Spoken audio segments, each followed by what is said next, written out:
சூப்பராக ஒரு கேழ்வரகு ரொட்டி செய்யலாம். பாருங்கள், வெங்காயம் பொடி பொடியாக கட் பண்ணிட்டேன். ஒரு பெரிய வெங்காயம் ஒரு 3 வெங்காயம் கட் பண்ணிட்டேன். கடுகு போட்டுட்டேன். உளுத்தம்பருப்பு ஒரு கை, ஒரு 4 ஸ்பூன் உளுத்தம்பருப்பு. கடலைப்பருப்பு என்ன போட்டுக்கோங்க, நான் கடலைப்பருப்பு போடுறதில்ல. கடுகு 1 ஸ்பூனு, உளுத்தம்பருப்பு 4 ஸ்பூனு, காஞ்ச மிளகாய் 2, கருவேப்பிலை 1 கிலோ, பெரிய வெங்காயம் 3 வெங்காயம் பெருசு பெருசாக நல்லா வதக்கியாச்சு. எண்ணெய் நிறையா ஊற்றி இறக்கி வச்சுக்கலாம். சப்பாத்திக்குன்னு தனியாக கல் இருக்குது. இதில் தான் நாங்கள் அடை இதெல்லாம் செஞ்சுக்குவோம். தோசையோட கல் வேறு.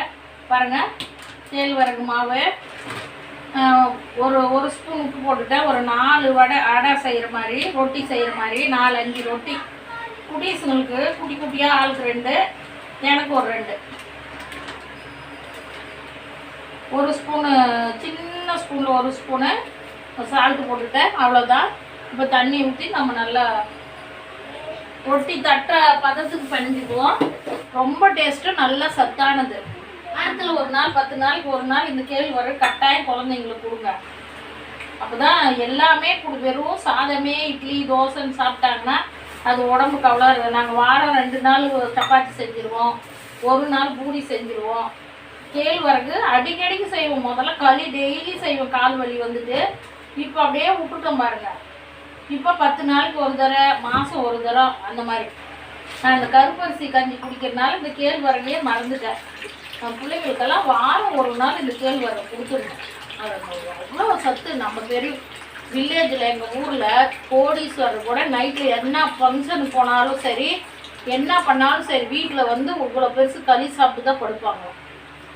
எங்கள் பக்கத்தில் மாமா ஒருத்தர் இருக்காரு. நல்ல வயிறு நிறைய ஃபங்க்ஷனில் போய் சாப்பிட்டா கூட வந்தால் தூக்கம் வராதான். அந்த அக்கா சொல்லிட்டு வராங்க, அம்மா போய் மாமா களிக்கணுமா. ஏன்க்கா மாமா இங்கே சாப்பிட்டாரு என்ன? அவர் நீ என்ன தான் சாப்பிட்டாருமா, நைட்டில் களி இவ்வளோ பெருசாக சாப்பிட்டாதான் தூங்குவார் அப்படிங்கிறாங்க. அதெல்லாம் கேட்க எவ்வளோ சந்தோஷமா இருக்கும். ஊரில் எல்லா வீட்லையுமே களி இல்லாத வீடே கிடையாது. கூழ் இல்லை. கூழ் கூட இப்போல்லாம் நிறைய சாப்பிட்றதுல களி நைட் ஆனால் களி. அதனால தான் அவங்கெல்லாம் கொஞ்சம் ஹெல்த்தியாக நல்லா நோய் இல்லாத இருக்காங்க. கேஸ் அவங்க கணிஞ்சாச்சு, எல்லாம் ரெடியாக உட்காந்துருக்காங்க. வேணும்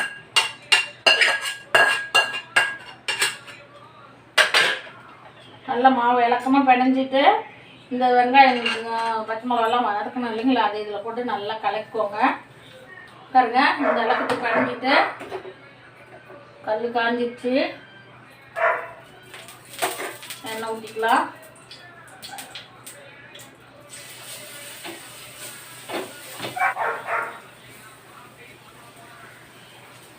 இன்னும் நல்லா மெல்லிசாக தட்டி போடணுன்னா நீங்கள் பேப்பரில் தட்டி போடுங்க. கல் காஞ்சிடுச்சு, அதனால் ரொம்ப மெல்லிசாக தட்ட முடியல.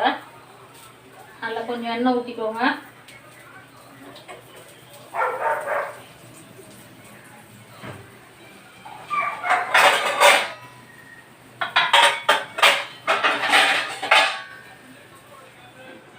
வச்சிடலாம். ரொம்ப அனல் அதிகமாக வேணாம், ரொம்ப கம்மியாக வேணும். நல்லா வேகட்டும்.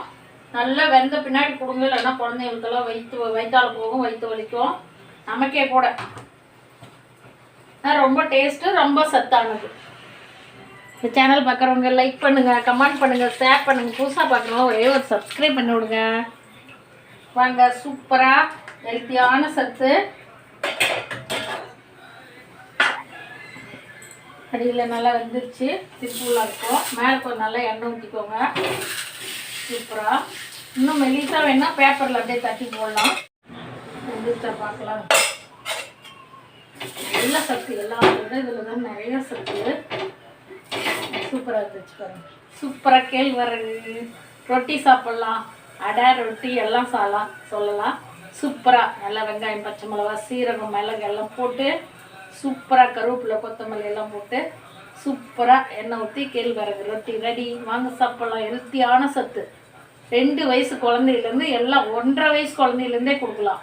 வயசானவங்க வரைக்கும் இது சாப்பிட்லாம். இதுக்கு சுகரு, ப்ரெஷரு, கொலஸ்ட்ராலு எல்லாத்துக்குமே, லோ ப்ரெஷர், ஹை ப்ரெஷர் எல்லாத்துக்குமே இந்த கேழ்வரகு அவ்வளோ நல்லது. எல்லாத்துக்குமே சாப்பிட்லாம். வாங்க, சூப்பராக ஹெல்த்தியான சத்து ஒன்று சாப்பிட்லாம்.